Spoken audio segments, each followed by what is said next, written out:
Assalamualaikum warahmatullahi wabarakatuh.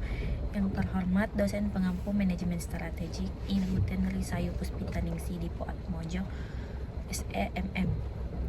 Perkenalkan, saya Deloni Anwar selaku moderator dari kelompok 10 akan mempresentasikan materi tentang implementasi strategi. Sebelum itu, izinkan saya memperkenalkan anggota kelompok kami, yaitu Nurul Hakimah, Nur Aziza Latif, Dwi Zahnatul Nabilwah, dan Deloni Anwar selaku saya sendiri. Assalamualaikum warahmatullahi wabarakatuh. Materi yang akan saya bawakan adalah materi pertama, yaitu siapa, apa, dan bagaimana. Terus dibagi menjadi dua.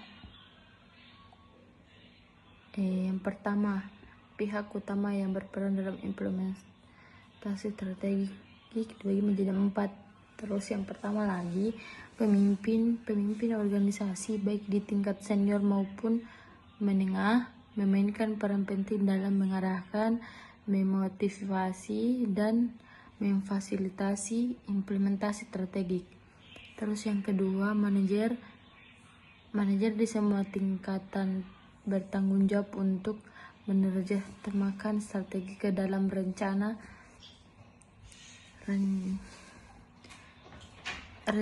aksi yang konkret dan mengimplementasikannya di unit kerja masing-masing.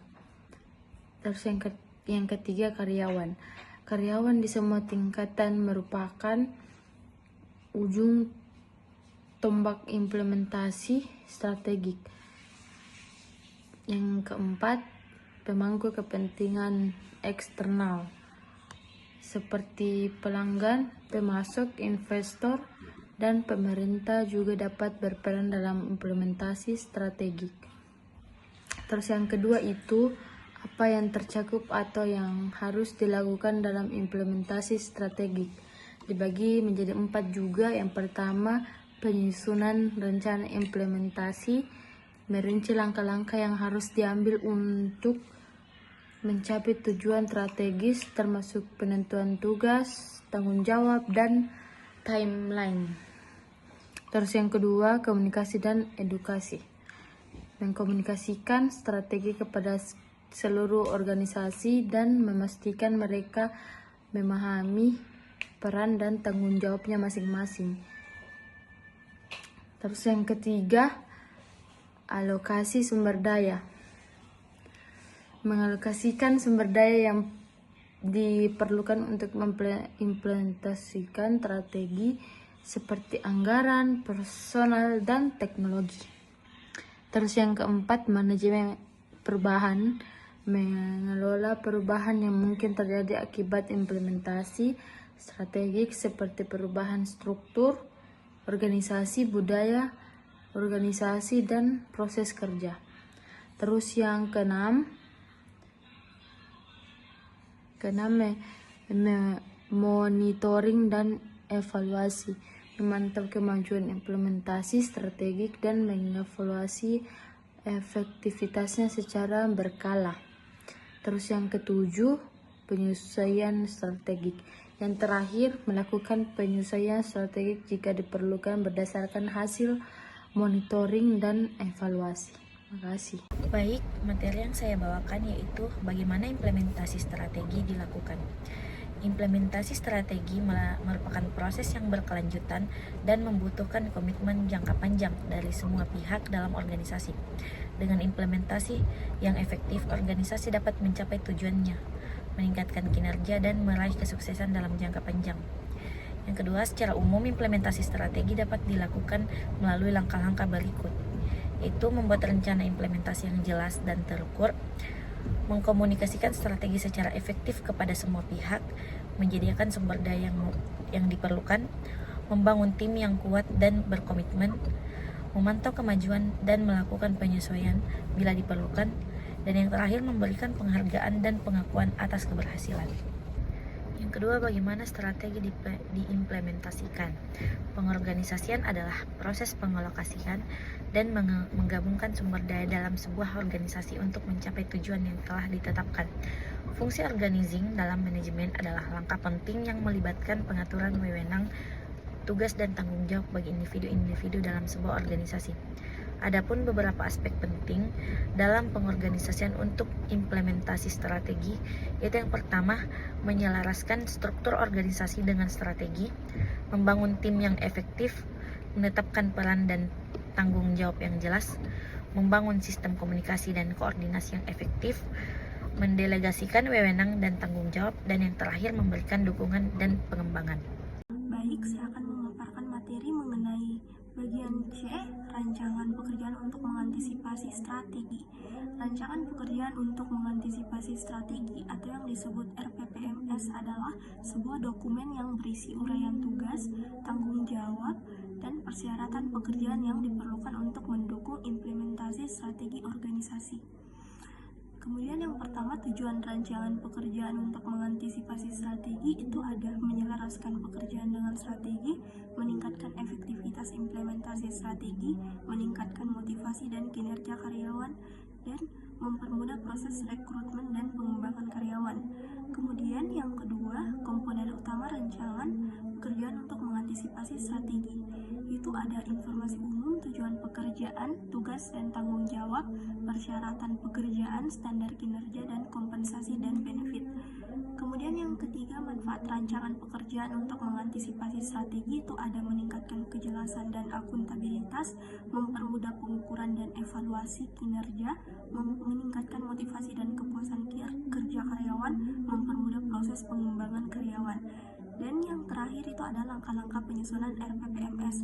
Itu ada analisis strategi, identifikasi pekerjaan yang diperlukan, uraikan tugas dan tanggung jawab, tentukan persyaratan pekerjaan, tetapkan standar kinerja, tentukan kompensasi dan benefit, proses persetujuan, dan implementasi dan monitoring.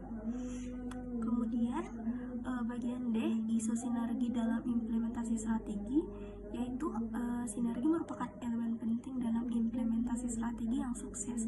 Hal ini karena sinergi dapat menghasilkan efek positif yang lebih besar dari penjumlahan efek dari setiap strategi secara individu.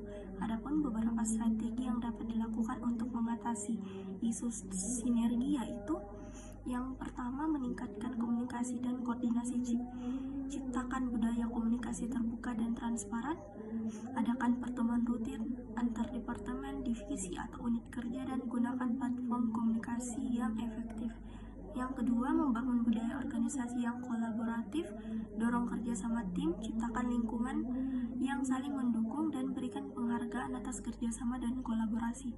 Yang ketiga, mengembangkan kepemimpinan yang visioner, berikan pelatihan kepemimpinan bagi para pemimpin di semua tingkatan, ciptakan visi dan misi yang jelas dan terukur, komunikasikan visi dan misi tersebut secara efektif kepada seluruh karyawan. Yang keempat, memastikan sumber daya yang memadai, lakukan perencanaan anggaran yang matang, alokasikan sumber daya secara optimal, dan manfaatkan teknologi untuk meningkatkan efisiensi dan efektivitas. Yang terakhir itu yang kelima, mengembangkan sistem pengukuran dan penghargaan yang tepat, gunakan sistem pengukuran dan penghargaan yang selaras dengan tujuan strategis organisasi, berikan penghargaan atas pencapaian target bersama, dan dorong perilaku yang mendukung sinergi. Baik, saya akan memaparkan materi bagian D, yaitu isi sinergi dalam implementasi strategi. Sinergi merupakan elemen penting dalam implementasi strategik yang sukses. Hal ini karena sinergi dapat menghasilkan efek positif yang lebih besar daripada penjumlahan efek dari setiap strategi secara individu. Adapun beberapa strategi yang dapat dilakukan untuk mengatasi isu sinergi yaitu 1. Meningkatkan komunikasi dan koordinasi, ciptakan budaya komunikasi terbuka dan transparan. Adakan pertemuan rutin antar departemen. 2. Membangun budaya organisasi yang kolaboratif, dorong kerjasama tim, ciptakan lingkungan yang saling mendukung dan berikan penghargaan atas kerjasama dan kolaborasi. 3. Mengembangkan kepemimpinan yang visioner, berikan pelatihan dan kepemimpinan bagi para pemimpin di semua tingkatan, ciptakan misi dan visi yang jelas dan terukur. 4. Memastikan sumber daya yang memadai, lakukan perencanaan anggaran yang matang. 5. 5. Mengembangkan sistem pengukuran dan penghargaan yang tepat. Baik, materi selanjutnya bagian E. Tantangan mengimplementasi strategik.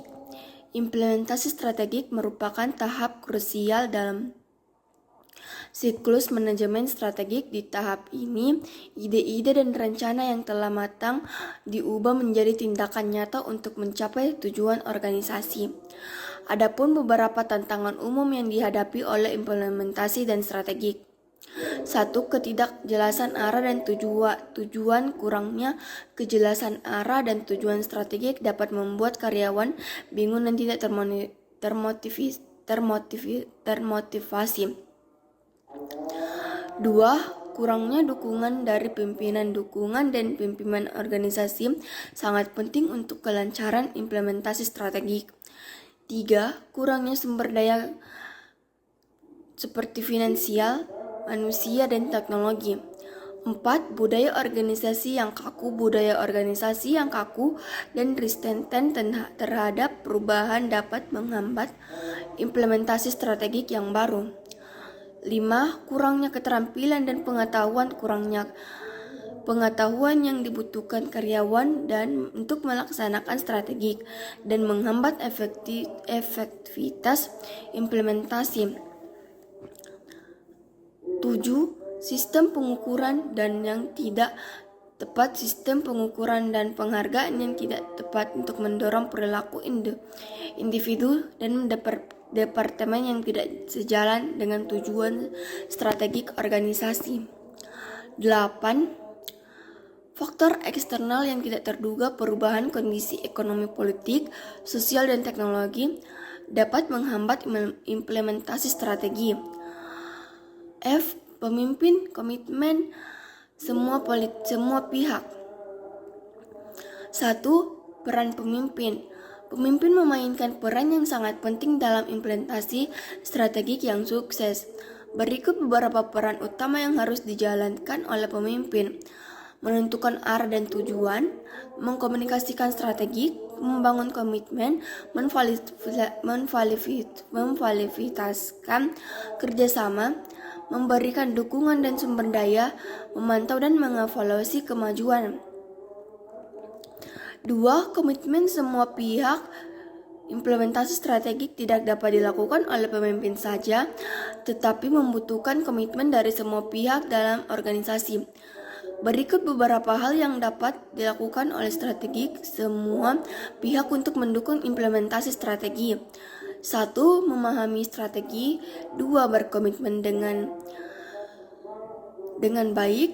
3. Bekerja sama secara terbuka. 4. Menjadi kreatif dan inovatif. 5. Belajar dan berkembang.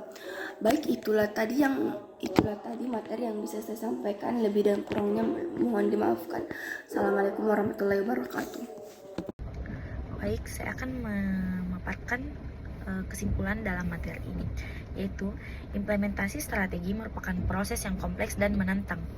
Untuk mencapai implementasi strategi yang sukses diperlukan beberapa faktor kunci seperti strategi yang jelas, terukur, dan dapat dicapai. Komunikasi yang efektif, kepemimpinan yang visioner, komitmen semua pihak, sumber daya yang memadai, dan sebagainya. Dengan memahami faktor-faktor kunci ini dan menerapkan strategi yang tepat, organisasi dapat meningkatkan peluangnya untuk mencapai implementasi strategi yang sukses dan meraih tujuannya dalam jangka panjang. Implementasi strategi merupakan proses yang berkelanjutan dan membutuhkan komitmen dari semua pihak dalam organisasi. Dengan kerjasama yang solid, komunikasi yang efektif, dan adaptasi yang berkelanjutan, organisasi dapat mencapai tujuan dan meraih kesuksesan dalam jangka panjang. Baik, itulah materi-materi dari kelompok kami. Lebih dan kurangnya mohon dimaafkan. Assalamualaikum warahmatullahi wabarakatuh.